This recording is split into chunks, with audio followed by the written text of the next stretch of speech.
Smoke. Thick, black, and wrong. What he smelled would cost those riders everything. He was up on the ridge east of the Pecos Flats when his horse stopped without being asked.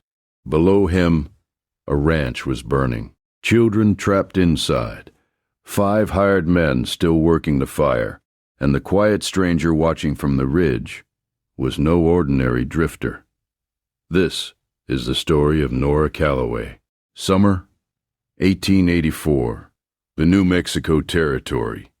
A widow with 2 children and a deed to a ranch worth more than she knew, and a crew of hired riders who'd come to make sure she never collected on that worth. And the quiet man on the ridge who watched them work. The men who lit that fire chose the wrong place for him to see. Before we ride in, partner, if stories like this one are the kind that stop you on a slow evening and keep you from going to bed, consider hitting that subscribe button down below. New stories go up every week, and it costs you nothing but a second. Tell me where you're listening from tonight. What time is it where you are? Drop it in the comments when you get a chance. Now, let's go back to that ridge. The summer of 1884 had been the kind that makes a person reconsider living in the high desert. Dry since May, the arroyos had gone to cracked mud by June, and the grass on the Calloway spread was yellow where it had once been green. Nora Calloway had kept the ranch running anyway. She'd had to. Her husband, Davis Calloway, had died the previous winter. Not by violence, not by drama. Fever. It took him in 8 days in December of 1883 and left Nora alone on 300 acres of pinon and high desert grama grass, with 2 children, a small cattle herd, and a deed to land that sat directly in the path of 2 very large and very interested parties. She didn't know that last part yet. What Nora knew was the work. She was 26 years old, slight-framed but not soft. With dark hair she kept braided, and hands that had learned fence wire and cattle medicine in equal measure. Her son Will was 8. Her daughter Cora was 6. In the 6 months since Davis died, Nora had kept the herd fed, kept the hands on the payroll, and kept the payments to the First Territorial Savings Bank on time. She was not late. She had never been late. Which was the problem, because the men who wanted her land needed her to be in default. And since she refused to cooperate by actually defaulting, they decided to manufacture one. The scheme belonged to a man named Gerald Holt. He ran a land company out of Santa Fe called the Western Grazing and Settlement Corporation, which was a long name for a company that had bought up water rights and pushed out homesteaders from the Rio Arriba to the Capitan Mountains for 5 years. He was 50 years old, soft-bellied, and fond of a certain kind of clean suit that he liked to keep clean. He did not get his own hands dirty. That was what he paid Vic Dunmore for. Vic Dunmore managed acquisitions. That was what his card said. What he actually did was take men who needed money badly enough to do things they wouldn't otherwise do, and point them in the direction of problems that needed solving. He was lean and methodical, with small eyes and the kind of quiet that comes not from peace, but from the habit of watching people the way a hunter watches a trail. The third man in the operation was a clerk at the First Territorial Bank, named Theodore Breen. Breen had access to the loan ledgers. He had a gambling debt of $400, and a wife who didn't know about it. Gerald Holt knew about it, and Gerald Holt was patient. What Breen did was file a notice of default on Nora Calloway's loan in the last week of July, 1884. The document showed a missed payment in May and a missed payment in June. Neither payment had been missed. Nora had the receipts. She didn't know the notice had been filed, because Breen filed it with the Territorial Land Office in Albuquerque rather than mailing a copy to the ranch. By the time the machinery of it would have reached her through official channels, Gerald Holt intended for there to be nothing left to contest. The riders came on a Tuesday. There were 5 of them. Dunmore wasn't among them. He didn't need to be. The men he'd hired for the work were the kind of men the territory manufactured in those years in some quantity. Broke, capable, and short on scruples when money was offered. Their leader went by the name Reb Sauer, a heavy-set man from the Panhandle who had done similar work before, and understood that the job was to make a statement, not to leave evidence. You didn't shoot the woman. You made her situation unlivable. You made her sign over the deed to make the hurt stop, and then you said it was willing. They came in the early evening, when the hands were at the bunkhouse for supper and Nora was inside with the children. They put fire to the barn first. It went quickly. Straw and dry timber and a summer's worth of heat in the wood, and by the time anyone came running from the bunkhouse it was past saving. Nora's 2 hands went for water. Sauer's men let them. That wasn't the point. The point was the house. When Nora tried to get her children out through the front, 2 of Sauer's riders were already at the door, not blocking it exactly. Just positioned there, turned inward, which told her everything she needed to know about the kind of men she was dealing with. The back window was nailed shut from outside. The smoke was finding its way under the door from the burning eave above. Not bad yet, but building. Will was holding Cora. Cora was holding her doll. Nora was holding the shotgun Davis had kept over the door, and she was thinking about whether she could get the children through the window on the east side before those men outside calculated what she was doing. Up on the ridge, the stranger saw all of it. His name was not a name he used anymore. He had set it down somewhere on the road and left it there the way you leave a rock that's been in your boot for too long. He went by Cal, mostly. Cal suited him. He was 31 years old, lean and straight-shouldered, with dark eyes and a way of watching things that had nothing relaxed in it. He wore a long canvas coat, regardless of the heat, and carried 2 Colt peacemakers in cross-draw holsters that he'd worn so long the leather had shaped itself to his hands. He'd been riding the high country for 3 months after finishing a job in Taos he didn't particularly want to talk about. He watched the barn burn. He watched the 2 men at the door. He watched the widow's hands trying to deal with the fire that was already spreading along the roofline to the east side of the house. He counted 5 riders. He noted the angles. He sat very still for about 30 seconds, the way a man sits still when he is calculating something that does not afford a margin for error. Then he rode down at a walk. He came into the yard from the south, where the firelight threw the longest shadows, and he came slowly enough that Sauer's man nearest the fence saw him coming and had time to think he was some kind of wandering hand who hadn't heard the news. The man's name was Pete. He put his hand up. Ranch is closed, Pete said. Private property under foreclosure proceeding. Turn around. The stranger didn't turn around. He rode another 10 yards and stopped. There are children in that house, he said. His voice was low, but not so low you couldn't hear it clearly across the yard. Open the door. Pete's expression shifted. Ain't your concern, friend. I'm making it my concern, the stranger said. Open the door. Sauer came around the corner of the burning barn, annoyed at the interruption. He looked at the man on the horse. Lone rider, canvas coat, no tin on his chest, nobody. Get him out of here, Sauer said to Pete, and started to turn back. Reb Sauer, the stranger said. Sauer stopped. He turned back around. His eyes went a little narrower. I see 5 of you, the stranger said. The 2 at the door. Pete here, you, and the man on the fence. That's enough for what you're planning. Not enough for what you're about to get. He looked at Sauer steadily. Open that door and walk away from this. Last time I'm saying it. Sauer made a decision. Folks who knew him better might have told him it was the wrong one. He went for his gun.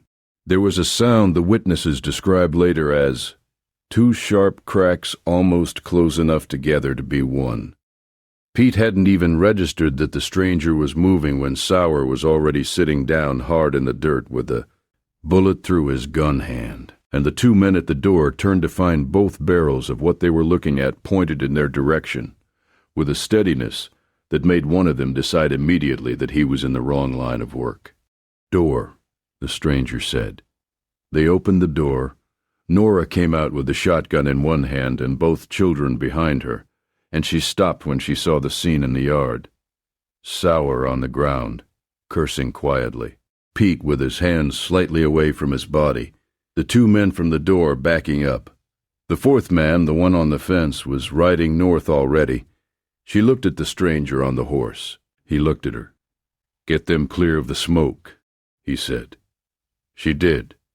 She took Will and Cora to the water trough on the north side, put herself between them and the riders, and kept the shotgun where she could use it. The stranger dismounted. He checked Sauer's wound, which was painful but not mortal, and he went to each of the other men in turn and took their sidearms from them, with a thoroughness that suggested he had done that sort of thing before. Then he looked at the hands who were standing by the ruined barn with empty buckets, and a look of men who'd been useless at the one moment it mattered. "House fire," he said. "East Ave. You've got time if you move." They moved. "Now, partner, right here's a good place to pause for just a moment. If you've made it this far into the story, do me a favor and hit that subscribe button if you haven't already. These stories are free. They always will be. But a subscription lets me keep putting them out. And I'd genuinely like to know where you are right now. What time is it there? Is it late?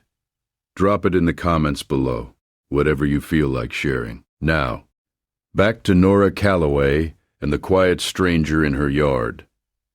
Nora was not a woman who had ever expected to be rescued. She had a particular distaste for the idea, in fact, rooted in the practical understanding that if you waited to be rescued, you were very often still waiting when the situation became unrecoverable. She had been managing on her own for 6 months, and she'd had every intention of continuing to do so. But she was not too proud to recognize when a situation had been pulled back from the edge by someone who knew what he was doing. She watched the stranger help her hands drag a soaked horse blanket up the ladder to smother the Ave fire, and she watched how he positioned himself to keep one eye on Sauer and his men at all times while he did it. And she thought that whatever he was not an accident. When the fire was out and the men were tied to the fence post with their own bridle rope, she walked up to him. "What do I call you?" she said. He looked at her for a moment. "Cal," he said. "Cal," she repeated. "All right. Thank you, Cal. Now I need to know if they're coming back." He considered that. "Tell me about the foreclosure notice." She hadn't mentioned a foreclosure notice. She looked at him steadily. "How did you know about that?" "I didn't," he said. "But a man doesn't send 5 riders to burn a ranch over a late payment. There's paper behind this. Tell me what you know." So she told him. She told him about Davis and the loan and the payments she'd made and the receipts she'd kept. She had every receipt in a tin box she'd grabbed when they first smelled smoke, which was the kind of thing a careful woman did, keeping the important papers where she could put her hand on them fast. She showed him the receipts. He read through them without hurrying. "You're current," he said. "I know I'm current." "Then the notice is fraudulent," he said. "Filed before any default existed." He set the receipts down on the edge of the watering trough. "Who's the land officer in the county?" she told him. His name was Artemus Webb, and he ran the land office in the town of Caliente, about 12 miles east. He was, as far as Nora knew, an honest man. "Old, careful, and honest. You'll need to get there tomorrow," the stranger said. "Early, before anyone who knows that notice was filed has time to interfere with it." He looked toward Sauer, who was sitting against the fence post with his hand wrapped in cloth and an expression of a man reconsidering his career choices. "And you'll need someone to ride with you." She looked at him. "Are you offering?" "I'm not sure I'm the best choice," he said. "You seem to be the one who showed up," she said. Something shifted very slightly in his expression. Not exactly a smile, more like a reluctant acknowledgement. He glanced at Will, who was standing about 10 feet away, watching him with the open assessment of a child who hasn't learned yet to pretend he isn't staring. "Your boy's been watching me for 20 minutes, the stranger said. "He does that with things you can't figure out," Nora said. That almost got a smile from him. "All right," he said. "I'll stay the night." That night, Sauer and his 3 remaining men were tied separately in the wagon shed, which was the only structure on the property that hadn't been compromised. The stranger slipped in the yard with his back against the fence post and his coat pulled across him, and Nora sat at the kitchen table for a long time with a tin box of receipts in front of her, and thought about things. Around midnight she brought him coffee. He accepted it without much ceremony, and moved over slightly so she could sit on the fence rail if she wanted to, which she did. They sat in the dark for a while. "Davis would have liked you," she said finally. He didn't have much patience for men who used weight rather than work. The stranger drank the coffee. "Decent man. A very decent man," she said. "Not complicated, which I mean as a compliment. He worked hard and he was gentle with the children, and he didn't drink to excess. The fever took him before we had really decided what we were going to do with the rest of our lives." She paused. "That part is harder than the grief. Sometimes. The unfinished." He nodded. He understood unfinished, though he didn't say so. "This land," he said, "is it water?" "Water and rail," she said. "Or that's what the neighbor to the north thinks." Davis heard talk about the Atchison running a spur line through the valley. She looked out at the dark pinon. "If that's true, this land is worth considerably more than what we paid for it." "More than Gerald Holt paid for his," the stranger said. She turned to look at him. "You know Holt." He let a silence pass that was answer enough. "Who are you?" she said, quiet, not demanding. He set the tin cup on the fence rail. "Right now, I'm the man who owes you another cup of that coffee if you have it." She almost laughed. "Not quite." "I have it," she said. She went inside and poured it and came back, and for a while longer they sat in the dark listening to the coyotes work the far ridge line, and neither of them pushed the question any further that night. What Nora Calloway did not know, and would not know for some time, was that the man sitting in her yard with his coffee was known by a different name in certain circles across the territory. Not a name from legend or dime novel. A practical name, the kind passed between lawmen and land agents and railroad security men in a certain guarded tone. A name that meant, be careful, be thorough, and do not make the first move. A name that Gerald Holt, had he known it, would have caused him to reconsider his entire plan before sending Reb Sauer and those 5 riders within 20 miles of Nora Calloway's ranch. But Gerald Holt didn't know, and that was going to cost him considerably. In a town called Las Cruces, about 40 miles south of the Calloway ranch, a land company with offices above a dry goods store had been the quiet engine behind 11 property seizures in the previous 2 years. Gerald Holt was meticulous. He kept his records well. The record showed loan payments never made, defaults properly filed, purchases made at fair market value from willing sellers. Every transaction was clean on paper. The man who had first noticed that the paper was perhaps too clean was a deputy clerk at the Territorial Land Office named Emmett Ruiz. Emmett was 24 years old, thin, serious, and had the kind of mind that noticed when dates didn't line up. He had noticed, in the spring of that year, that 3 of the foreclosure filings attributed to the First Territorial Bank had been filed before the dates on which the alleged missed payments were due, not after. Before, which meant the bank had known about a default before the default was technically possible. He had noted this in his own ledger and kept his mouth shut about it because he had a mother in Santa Fe and he knew what kind of men moved paper in this territory. But he had kept the ledger. The stranger knew about Emmett Ruiz because 3 months earlier, in a different matter entirely, Emmett had sent a letter to a contact in Taos describing what he'd found. That letter had found its way to a retired federal marshal named Hugh Carver, who had passed it to the stranger during a long conversation over bad coffee in a saloon in Taos that had ended with a handshake and an address. He hadn't intended to act on it immediately. He was tired of acting on things. He'd been trying, with limited success, to take a rest from being the kind of man that other men called when they needed a problem solved that couldn't be solved by ordinary means. But you could only try not to be what you were for so long before the territory reminded you of itself. The burning ranch had done it. In the morning he rode with Nora to the land office in Caliente. The children came because there was no one on the ranch she trusted with them after the previous night. Will sat behind him on his horse, which the boy plainly considered the best development in recent memory. Cora sat behind Nora and kept her doll's head tucked under her chin. Artemis Webb was 73 years old and had been running the Caliente land office since before the territory was properly organized. He was the kind of man whose age had compressed him into something very hard and very certain, the way certain trees get harder the older they grow. He looked at Nora Calloway's receipts for a long time. "These payments were made," he said. "Yes," Nora said. He looked at the copy of the foreclosure notice that the stranger had taken from Reb Sauer's coat the previous evening. He compared the filing date to the receipt dates. His jaw moved slightly. "This notice was filed," he said, "on July 22nd. He set Nora's receipts beside it. "These payments are dated July 18th and June 20th, respectively." He looked at the stranger.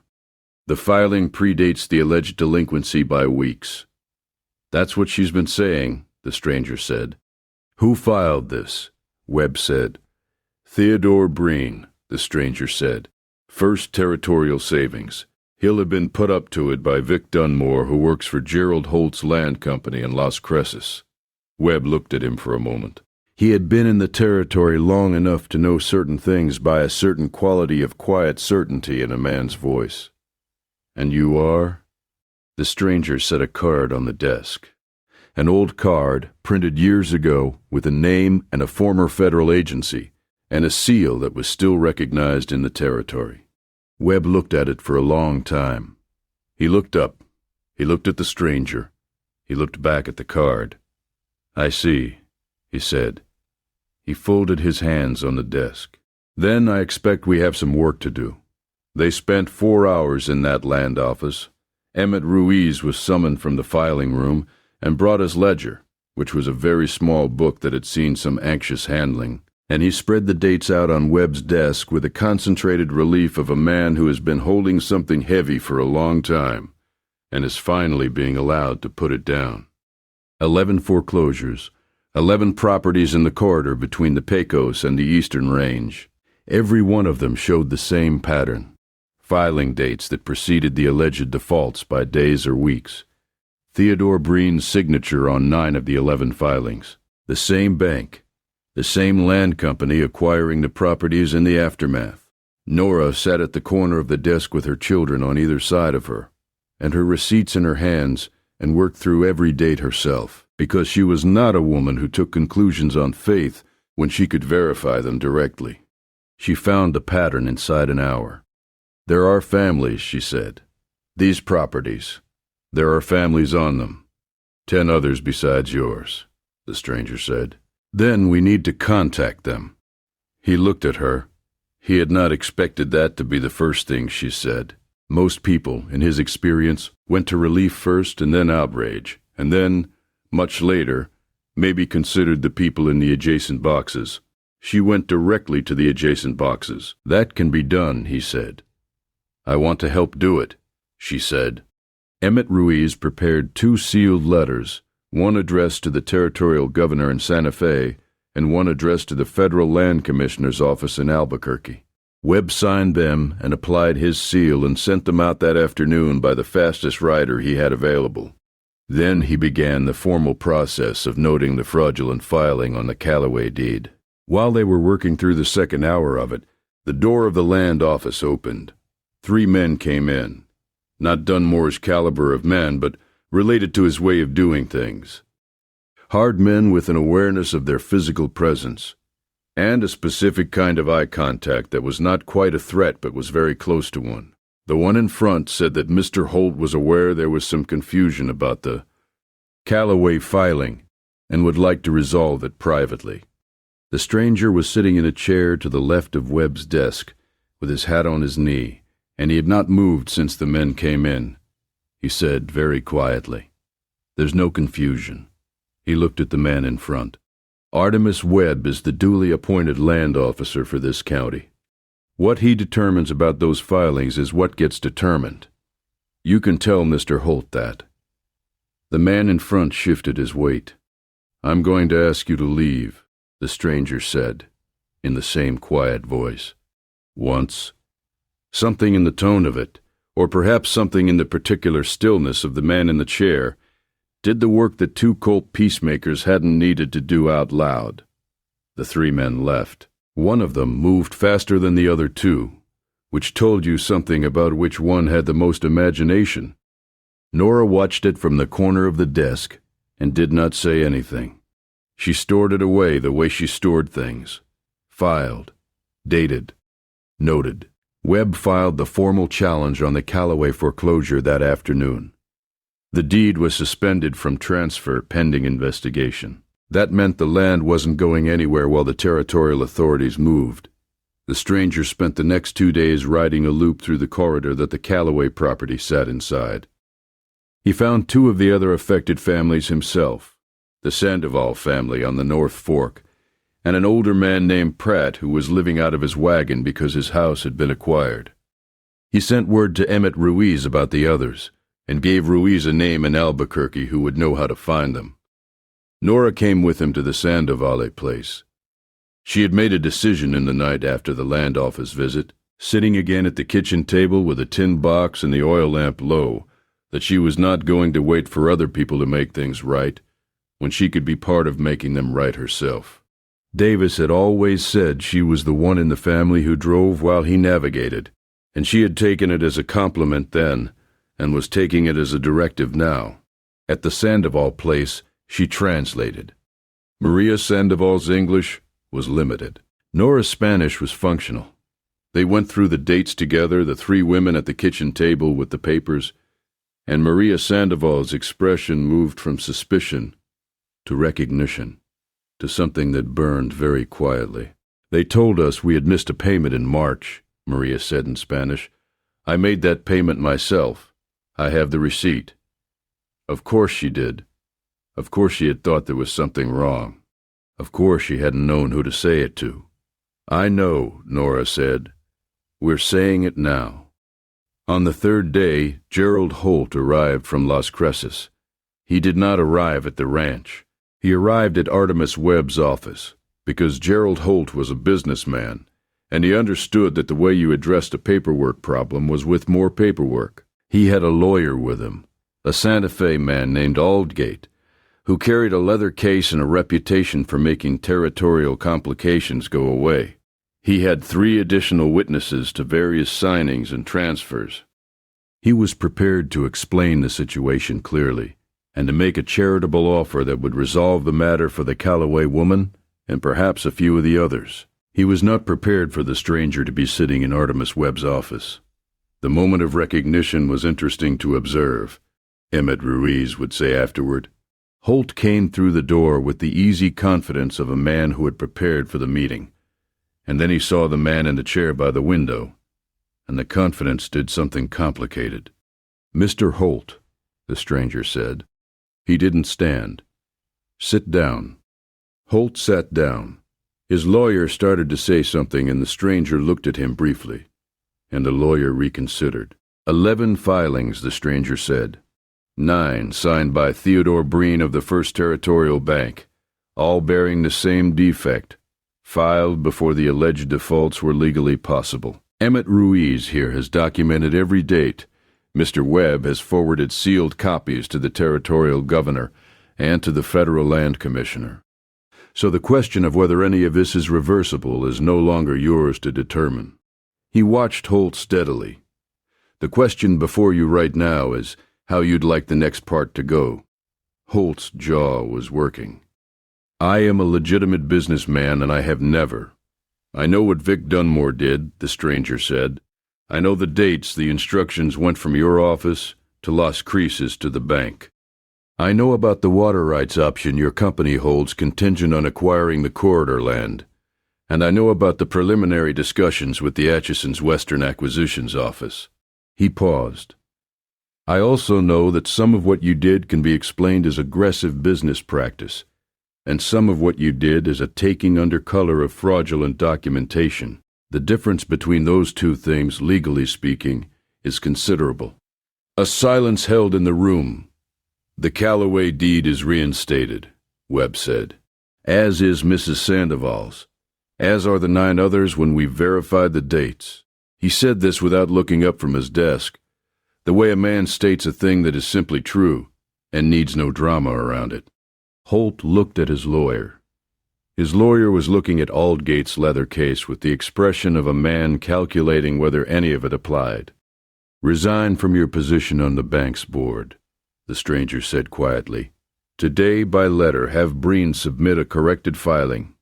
Have your company return the 3 properties already transferred, at the original sale price. Do it in the next 10 days. He looked at Holt. "Do it clean, and what goes to the governor covers the land fraud specifically. What you've done personally stays for now a complicated private matter." He left the last sentence open for Holt to understand. Holt understood. He left Caliente that afternoon. He resigned from the bank board by letter the following morning. Breen submitted corrected filings within the week. Gerald Holt's Western Grazing and Settlement Corporation dissolved its registration with the Territory of New Mexico that November. Its directors cited in a federal land commissioner's report that would not be widely read, but would be very carefully noted by people who track these things. The Atchison, Topeka, and Santa Fe Railway spur line came through the valley the following spring. It ran 4 miles north of the Calloway property. The land that the corridor families held turned out to be worth more than the railroad originally estimated. For the water rights specifically, Nora Calloway spent the next 3 years in a running correspondence with a Santa Fe attorney who specialized in territorial water law. She became, by 1887, one of the more informed women in New Mexico Territory on the subject of what you could and could not do with a water rights deed. She also organized a meeting of the 10 other affected families in the late fall of 1884. Not to talk about what had happened primarily, to talk about what you did to make sure it didn't happen again. She had some views on the subject. The meeting went long, but that was later. The day before the stranger left the Calloway ranch, Nora found him at the fence line on the east side, mending the wire that Sauer's men had cut the night of the fire. She watched him work for a moment. "You don't have to do that," she said. "I know," he said. He kept working. She leaned against the nearest post. "Will wants to know if you're coming back." He was quiet for a moment. "What did you tell him?" "I told him I didn't know," she said. "Which is the truth." He finished the wire section and moved to the next. "You're going to be all right," he said. "The deed is clean. Webb's report goes to the governor's office next week. The men who came for you that night have given statements because it was better for them than the alternative." He glanced at her. "You were already all right before I came. You'd have found the dates yourself in another week. Maybe," she said, "but the house would have been ashes by then." He acknowledged that with a small nod. "I kept the receipts," she said. "Davis used to tease me about keeping every scrap of paper. Said I'd have receipts from the general store dating back to my childhood if anyone asked to see them." Her voice went quiet for a moment. "Turns out he was right that it was a good habit." "He was," the stranger said. She looked at him steadily. "Cal," she said, "is that actually your name?" He looked at her, that same quality of something almost wry in the corners of his eyes. "It's the one I'm using." "All right," she said. "Then thank you, Cal, for riding down off that ridge." He looked out over the ranch for a moment. The burned barn was a skeleton of charred posts. The east eave of the house had been patched with green lumber that would need to be replaced properly come spring. The piñon on the south ridge was that dusty silver green it gets in the late summer. It was, overall, the kind of view that a person who had built something would find worth looking at. "Keep every receipt," he said. He picked up the next length of wire. She left him to his work. He rode out the next morning before the light was full. Will came out to watch him go, and did not wave in the way boys that age sometimes decline to wave when something is leaving that they are not quite ready to see go. The stranger stopped his horse at the top of the south rise, and looked back once. The ranch was small in the distance against the Pinyon Hills. The smoke from the cook fire was the straight kind that goes straight up in still air. He turned north and rode. Now, my friend, I've sat with this story a good while since I first heard the shape of it, and there's something in it that I keep coming back to. Not the part about the burning ranch, though that is where the story lives in most people's minds. Not the part about the gun, though. That moment in the yard is the one that gets retold. It's the tin box. Nora Calloway, the night those riders came, and the barn was already gone and the smoke was finding its way under her door, grabbed her children and her shotgun and her tin box of receipts. She grabbed the proof, because she had been the kind of woman who knew that proof was worth carrying even when you hoped you'd never need it. She'd kept every date, every payment, every scrap of record that said, "I did what I was supposed to do." And that box was the thing that made everything else possible. Not the stranger on the ridge, ultimately, though he helped. The box. The territory in those years was full of people who had every right to something but couldn't prove it, and so they lost it. It's a different era now. A different country, almost. But that particular problem, the gap between having a right and being able to demonstrate it, that one hasn't gone anywhere. So here is what I'll leave you with tonight, partner. Keep the records, whatever they are in your life. The receipts, the agreements, the dates. Keep them somewhere dry and somewhere you can put your hand on them fast, because the people who design schemes that depend on manufactured confusion always count on the other party not being able to prove the truth quickly enough. Don't give them that advantage. Nora Calloway didn't. And if you've ridden with us this far tonight, friend, I'm grateful for your time and your company. There are more stories where this one came from. Stories of the territory in those years when the land was being sorted out by whoever was willing to sort it, for good and otherwise. If you'd like to hear them, subscribe right here, and the trail continues. Leave a like if the story was worth your evening, and if you've got a thought about tonight's tale or just want to say where you're listening from, the comment section is open.